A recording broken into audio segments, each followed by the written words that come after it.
You are listening to TBR Radio Presents The Dixie Heritage Show, with your host, the director of Dixie Heritage, Dr. Ed DeVries. I always get excited when a new issue of TBR magazine, the Barnes Review magazine, hits the newsstands and comes out in the mail. And this being the beginning of the month of July, the July-August 2021 issue of TBR magazine is hitting the newsstands. If you're a subscriber to TBR, Lord willing, it's arriving in your mailbox this week if it has not done so already. And so I'm excited because I've got Paul Angel, the executive editor of the Barnes Review, sitting in the squeaky chair.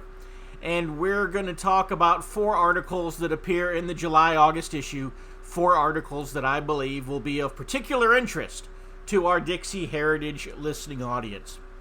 And so, Paul? You grew up in Maryland. What were your thoughts on Maryland, my Maryland, and Governor Hogan's basically getting rid of it? Well, I will tell you, yes, I did grow up in Maryland, and that was our state song, Maryland, my Maryland. And so I'll tell Maryland, we sold a book about Maryland and how they liberalized the southern state. It's a classic example. But yes, the despot's heel is on thy shore, Maryland, and it is political correctness. And so here they've abandoned the state song. I guess so. The despot's heel, well, it was Abraham Lincoln. And they did talk about the draft riots in there. But it was just an historical pertinent song that told the history of Maryland, and honestly. And so you can't do that anymore. You can't sing those songs. I mean, remember also killing people's cultures, but part of it is killing their music. So that was written by you, and that was very good. And it pointed out many instances, many places in Maryland, maybe even many holidays and things we do, Renaissance festivals. I don't know if you mentioned those, but you mentioned the different counties that are named for Baltimore and Calvert, who may or may not have been slaveholders or racial oppressors. Pretty much there are only 2 counties in Maryland, and that being Wicomico and Allegheny being named for Indian tribes. Other than that, all of the other 23 counties of Maryland are politically incorrect, either being named for the Virgin Mary or being named for a slaveholder. Yeah, well, that's too bad. They can't go around changing the names. They might make that effort, but that seems to be a bit extreme. Listen, just like people are standing up at these school boards, people are standing up the local level a little bit more. They're paying attention now because they're seeing things they don't really like. Remember, things were kind of the same for a long time. Didn't matter whether you had a Republican or a Democrat. The economy was a little worse when the Democrat might come in, and maybe there was a war if the Republican came in, whatever the truth is, right? But besides that, everything was safe. Now there's a real difference, right? I mean, pushing this type of a narrative and changing school curricula is a dangerous thing. It's also dangerous to start wiping out the names of counties. But then again, when you infest a state with a ton of liberals from the West Coast and New England, maybe I shouldn't say that because I love those parts of the country and people from there. But let's just say that Maryland went from having, I think, a Republican governor at one point in time many years ago to being like the only state that voted for Jimmy Carter besides Georgia. They are so Democrat and so liberal now. And if you look at what's happened in Maryland, it's completely different. So they still have their nice Chesapeake Bay and all. But banning that state song, that's just awful. As a Marylander, I wish he would have delayed a little longer, or at least made some token resistance to the Bolsheviks, but whatever. Open your web browser and type in www.barnesreview.org and discover the Barnes Review magazine. In the Barnes Review, you will read vignettes of man, from the prehistoric to the very recent, from forgotten races and civilizations to first-person accounts of World War II and the late Cold War. There is no more interesting magazine published today, nor a more significant and important subject than real history. So visit www.barnesreview.org and subscribe to the Barnes Review. You can subscribe to receive the Barnes Review magazine in its print form, or in convenient electronic delivery. Our host has been a subscriber to both formats for years. So visit www.barnesreview.org and subscribe to the Barnes Review. Well, the next article is kind of along the same lines. It was written by Tom Goodrich, and Tom is often writing very graphic articles on the murder of Japanese people whose, or literally being incinerated to death in burning flames, or the savage murders of settlers going out west by the savage Injuns. In this article, he basically lays bare the brutal truth of the murder of Dixie. Ed, I'm going to tell you that since you're the editor of Dixie Heritage, you should comment on that story, because you probably are more familiar with that than I am. But go ahead and tell us, because you want to interview Goodrich, and what questions would you ask him? I would just basically, he paints the picture with words with his pen. I would just let him, repaint the picture with words from his mouth. I just let him tell the story. He does tell a great story, because he uses the words of eyewitnesses who were there. And part of the story is, right, Lincoln's Avengers. We made a booklet from it, from his book, The Death of Dixie. What's the name of his book? The Day Dixie Died. Excuse me. I'm sorry, Tom. I apologize if you're listening. But anyway, yeah, part of that was also about what happened after the murder of Lincoln, if I'm not mistaken, which was pretty much kind of a purge. Anybody not showing enough grief at the time. I think Tyler's old house and his widow, the house was broken into, and the widow was threatened, and maybe she didn't have her black mourning bunting up, right? And that was part of the story. And that was like the start of it, because and maybe I'm wrong, because, sometimes we repeat myths that aren't necessarily true. But Lincoln had a softer approach to Reconstruction, we'll call it. The very term Reconstruction, I guess that was a good term for them, because they had destroyed nearly everything in the South and abused its people so badly. But when you listen to Tom's writing, of course, you get the actual words of the people who were there.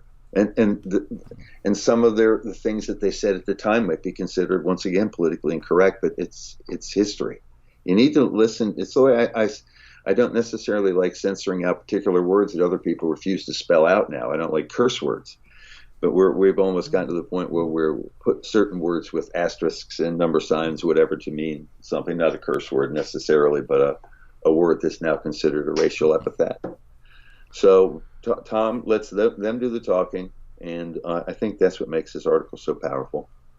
Extra, read all about it. If you're like me, and I'll bet you are, you like to be on the cutting edge of honest news and accurate information. You like to hear about the latest financial trends and to know what's happening around the world and right here in the United States. The things that can directly impact you, your life, and the life of your family. And if you're like me, you do not rely on the mainstream media to obtain this information because, frankly, you know that you just can't trust them. Fortunately, there is an alternative news outlet with a long-established track record for honesty and integrity, and that is the American Free Press. AFP is the preeminent alternative, independent news source for honest, hard-working, truth-loving Americans. AFP is the antithesis of the controlled, lamestream media. AFP is employee-owned and has been so since its founding. Because of that, AFP never has and never will allow advertisers or special interests or big money to dictate what appears in the pages of the American Free Press newspaper.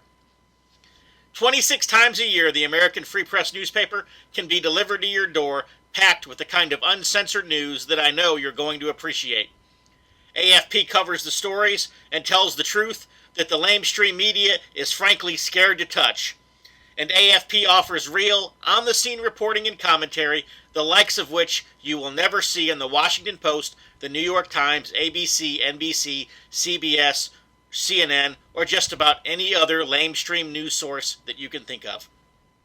That's right, there's only one national populist news weekly staffed by an unsurpassed team of veteran investigative journalists who will dare to rip the veil off of many of the major news stories that are being censored and suppressed by the big money controlled media monopoly.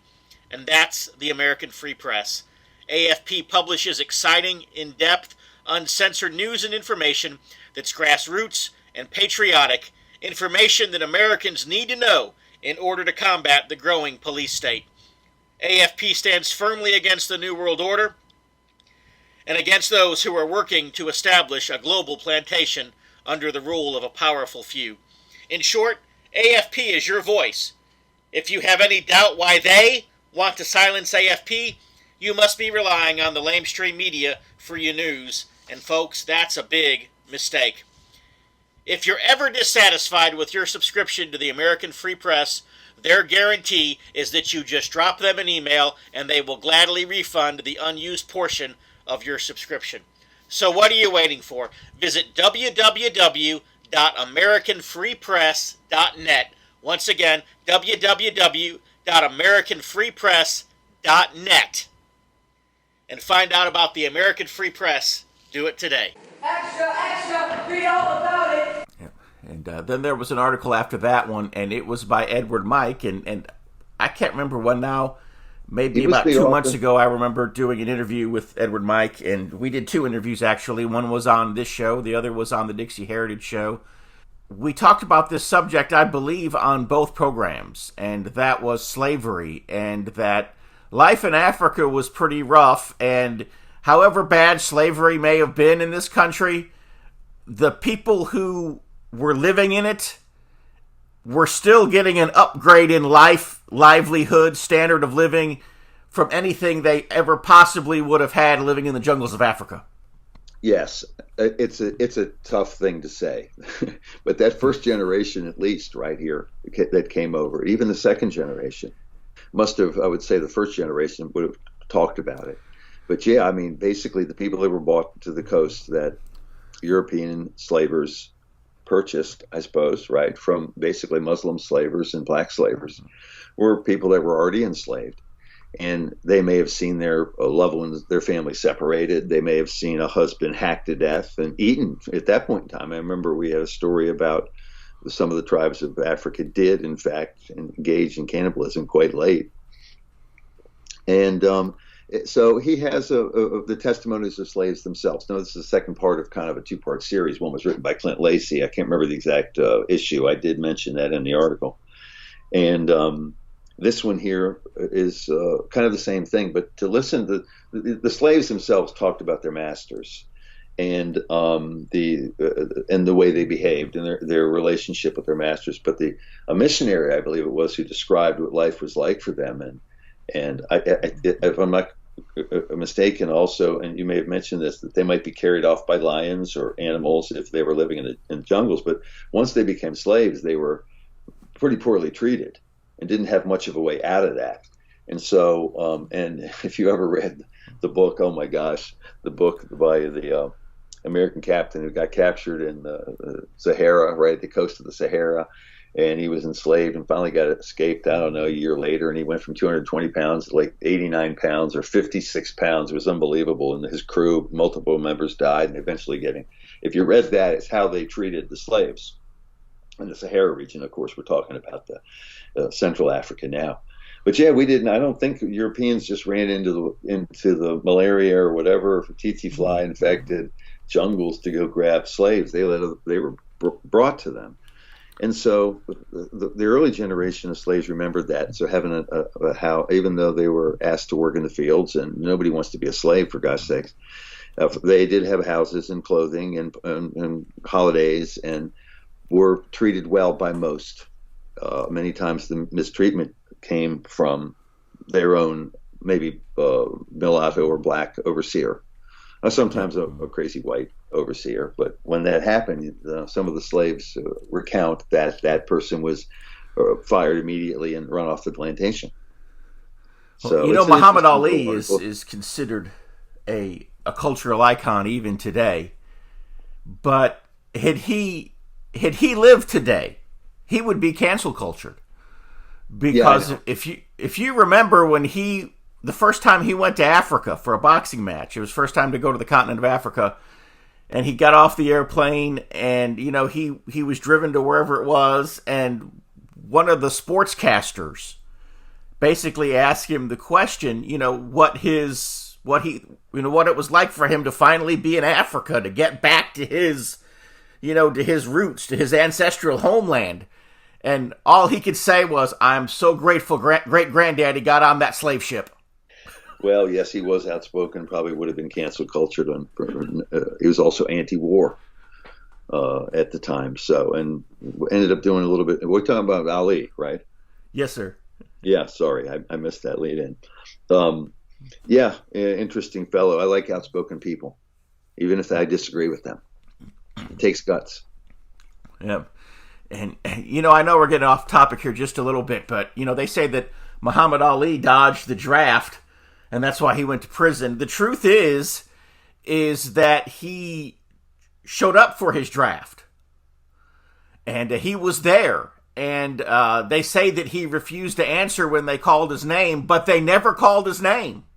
The fact of the matter was that his name had been legally changed. And had they simply called his name, he would have got up, he would have answered, and he would have been in the United States military. Yeah. And so, the whole case against him was just a big fraud. But anyways, well, I'll tell you, just one fast comment is, we talk about wars, and we really don't like war. Occasionally, I guess you have to have one if you're defending your homeland. But so many of what we talk about in TBR is just this horrible mistakes we've made in getting into global wars. They have been devastating. I mean, if there are aliens, because that's the Pentagon report is going out, right? And there's about 44 instances they can't explain. They're looking at us, and I wonder if they think what a barbaric people we are to be slaughtering one another. And so, just as an aside, anybody who protests war, and also he made a strategic professional move because he knew he could make a lot of money. And so maybe he was a coward, but looking at what the people, the tales they had of Vietnam, it was an absolutely life-changing place to be. Survive or die or be wounded, captured, tortured, eaten by lions if you're wounded. I mean, tigers, excuse me, it was the only species that increased, I think, in number in the jungles of Vietnam. So, I've known some people who were in World War II, and they basically said if we had to do over it again, we'd go to Canada.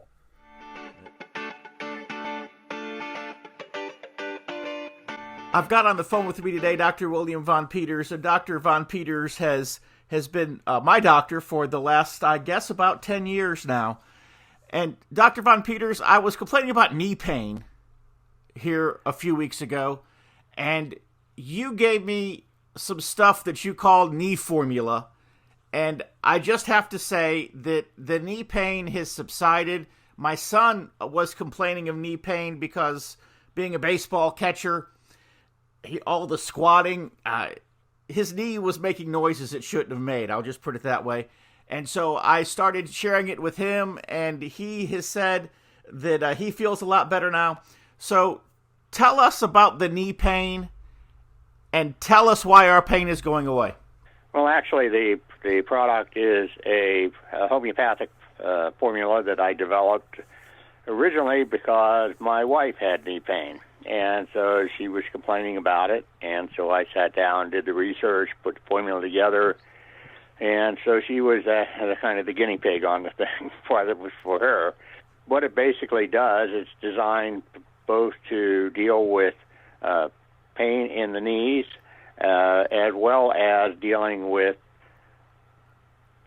swelling of the tissues around the knee, where you get the water on the knee and that kind of thing. It's also very effective in taking water from throughout the body as well as such around the ankles. The caveat on it is that if a woman is breastfeeding, she should not take it because it will actually dry up her milk because it's that effective. It'll pull the water out of her breast so the milk dries up. Other than that, there is no caveats on it or problems, counterindications, or anything like that. It's just a homeopathic electropotency designed for the knees to, as I said, to deal with both pain and the swelling. So I want to ask you one more question, because I was always under the impression that having water around your joints had a cushioning effect and was a good thing, but yet I guess you could say the science or the thinking behind your product is doing the exact opposite. Well, you want obviously you need some fluid in your knees and whatnot because it should be there. The problem, of course, is that when they begin to swell, the tissues begin to swell around it and so forth, you're getting excess fluid that has to be taken off. That's why many times if someone goes to the MD, they'll actually try and drain that fluid off the knee. Okay. And so tell us, how does someone who's listening to us today, how do they get their own? Yes. The website is www.quest, Quest, formulas, plural, .com. lifequestformulas.com, and just look up knee formula, and we'll get it shipped out to you. All right. Well, I definitely want to encourage all of our listeners to try the knee formula, because I've tried it myself, and I can be a first-hand testimonial that it works. www.lifequestformulas.com.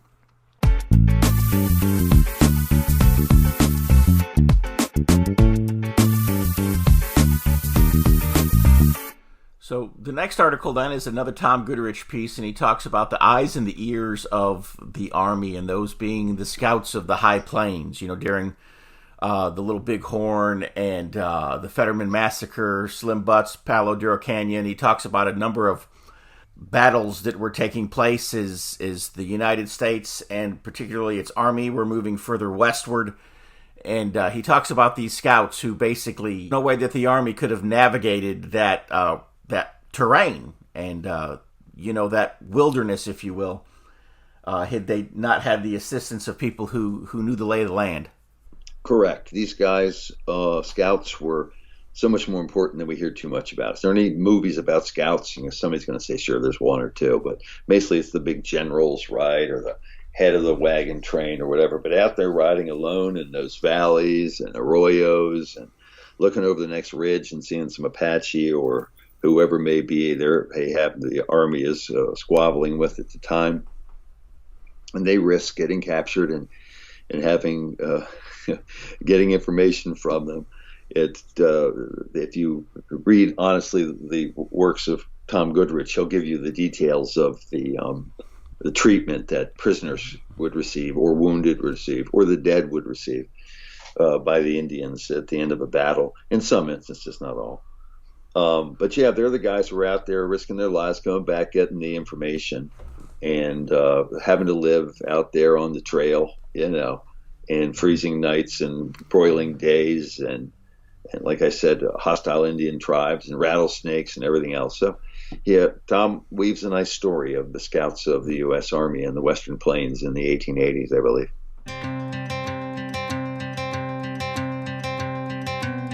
Phone with our good friend Clint Lacey. So your newest project is you've started a publishing company, Foothills Media, and you'll be publishing 3 tremendous books. The first of those is your book, The Beginner's Guide to False Flags. Why don't you tell us just a little bit about that book? If you're wondering how we ended up at this point in our history and everything's going on, Beginner's Guide to False Flags takes you from the beginning of the country until the election of Donald Trump, Charlottesville, the rise of the communists, and the Russian collusion hoax.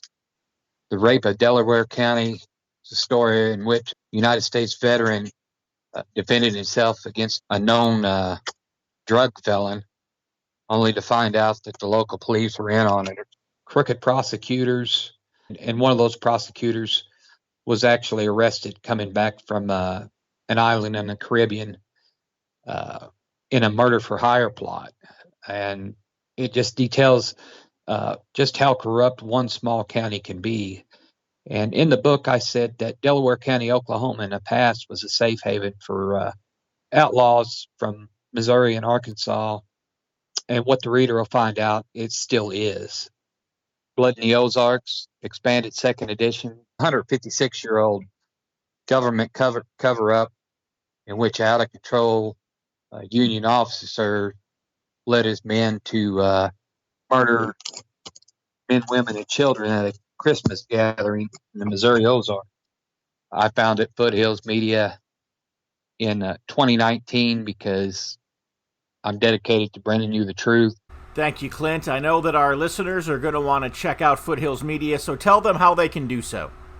Well, you can visit us at foothillsmedia.net, and that will take you to our website where you can browse the books, read our blog posts, and catch up on news that you won't find anywhere else in the mainstream media. Foothillsmedia.net.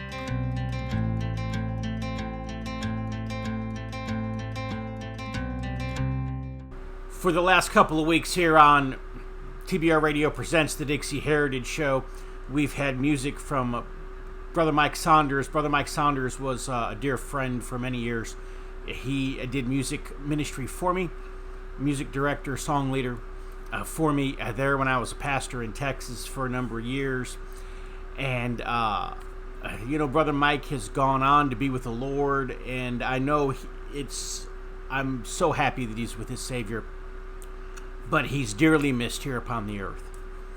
And Brother Mike used to sing a song, and I'm mentioning it now because I've got a lot of positive feedback over the last couple of weeks, emails.